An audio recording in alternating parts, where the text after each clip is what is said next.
আমি আগের দিনই ভিডিওতে বলেছিলাম যে আইভরি কোস্ট যদি ঠিকঠাক ফিনিশ করতে পারতো তারা কিন্তু জার্মানিকে হারিয়ে দিতে পারতো, বাট সেদিনকারে সেটা হয়নি।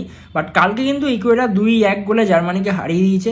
জার্মানি একদম ম্যাচের শুরুতে মানে 2 মিনিটের মাথায় গোল করে এগিয়ে যায় লেরয় সানের গোলে। তারপর ইকুয়েডর কিন্তু ইকুয়ালাইজ করে দেয়, মানে 1-1 করে দেয়। এবং 1-1 করে দেওয়ার পর থেকে ইকুয়েডর টিমের যে বডি ল্যাঙ্গুয়েজ, যেভাবে বলগুলো স্ন্যাচ করছিল জার্মানির থেকে, যেভাবে সেকেন্ড বল উইন করছিল, যেভাবে প্রেস করছিল, ডিফেন্সে যেভাবে ফিজিক্যাল ফুটবল খেলছিল, সব ডিপার্টমেন্টে কিন্তু কালকে ইকুয়েডর জার্মানিকে টেক্কা দিয়েছে।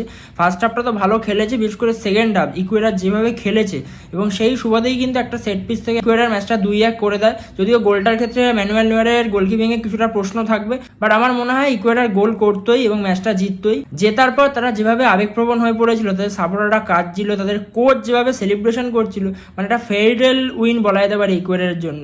আর এই ম্যাচটার পরেই কিন্তু ইকুয়েডর থার্ড প্লেস টিম হিসেবে কিন্তু নেক্সট রাউন্ডে চলে গেল। আর জার্মানি কিন্তু গ্রুপ টপ করেই পরের রাউন্ডে গেল। বাট জার্মানির কিন্তু ডিফেন্সে অনেক সমস্যা আছে।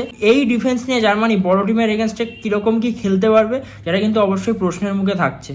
অপর আরেকটা খেলায় কোট ডি আইভরি কিন্তু 2-0 গোলে কুরাসাওকে হারিয়ে দিয়েছে। কুরাসাও কালকে চেষ্টা করেছে, বাট তাদের যে ম্যাচটা জিততেই হবে, মানে কালকে যদি কুরাসাও জিততে পারতো তাহলে কিন্তু কুরাসাওয়ের 4 পয়েন্ট হতো। তো কুরাসাওর কিন্তু প্রথম থেকেই সেই ডমিনেন্স ফুটবল, মানে ম্যাচটা বের করতেই হবে, জিততে হবে, সেরকম কিন্তু কিছু দেখিনি। বাট আমি একটা কথাই বলবো, তারা প্রথমবার বিশ্বকাপ খেলতে এসছে 1,58,000 দেশ, তাদের কাছে সেরকম একটা এক্সপিরিয়েন্স নেই। তো আশা করবো কুরাসাও নেক্সট ওয়ার্ল্ড কাপেও কোয়ালিফাই করবে। বাট এই দেশটার নাম কিন্তু এই বিশ্বকাপের পর থেকে সবাই মনে রাখবে।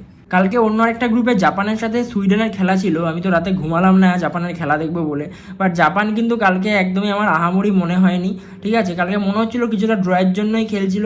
জাপান ফালকে সেকেন্ড হাফে 1-0 করেও দিয়েছিল, বাট তারপরে যেন আরও বেশি ডিফেন্সিভ হয়ে যায় জাপান। সেই সুবাদেই কিন্তু সুইডেন 1-1 করে দিয়ে চলে যায়। আর এই ম্যাচটার ফলে কিন্তু জাপান গ্রুপে সেকেন্ডে শেষ করেছে এবং জাপান কিন্তু মুখোমুখি হবে ব্রাজিলের। আর অপর একটা ম্যাচে কিন্তু নেদারল্যান্ড 3-1 গোলে টিউনিশিয়াকে হারিয়ে দিয়েছে। নেদারল্যান্ড এই জয়ের ফলে গ্রুপ টপ করলো এবং রাউন্ড অফ 32 সেখানে কিন্তু নেদারল্যান্ডের প্রতিপক্ষ মরক্কো। মানে এই ম্যাচটা কিন্তু দারুণ একটা খেলা হবে, Netherland versus Morocco. Round of 32 একটা ক্লাসিক ম্যাচ বলা যেতে পারে। অপরদিকে অস্ট্রেলিয়া আর প্যারাগুয়ের ম্যাচটা 0-0 গোলে ড্র হয়ে যায়। আর ইউএসএ ভার্সেস টার্কি সেই ম্যাচটা কিন্তু 2-2 হচ্ছিল।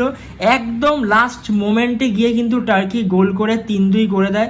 এই জয়ের ফলে টার্কির পয়েন্ট কিন্তু 3 পয়েন্টে যাবে। এখন দেখার যে turkey best third place team হয়ে পরের রাউন্ডে যেতে পারে কিনা, কারণ সেটা খুবই কঠিন। এবার গ্রুপ টেবিলের অঙ্ক হিসাব কোথায় দাঁড়িয়ে আছে সেগুলো অবশ্যই দেখতে হবে। আজকে বিশ্বকাপে বেশ বড় বড় কিছু ম্যাচ রয়েছে। ফ্রান্সের সাথে নরওয়ের খেলা রয়েছে, মানে হাল্যান্ড ভার্সেস এমবাপে, প্রথমবারের জন্য তারা বিশ্বকাপের মঞ্চে মুখোমুখি হবে। স্পেনের সাথে উরুগুয়েরও খেলা রয়েছে, কেপ ভার্দেও কিরকম করে সেটাও দেখতে হবে। আজকের খেলাগুলো কিন্তু খুব এক্সাইটিং হবে এবং সেই খেলাগুলোর দিকেও কিন্তু আমাদের সবার নজর থাকবে।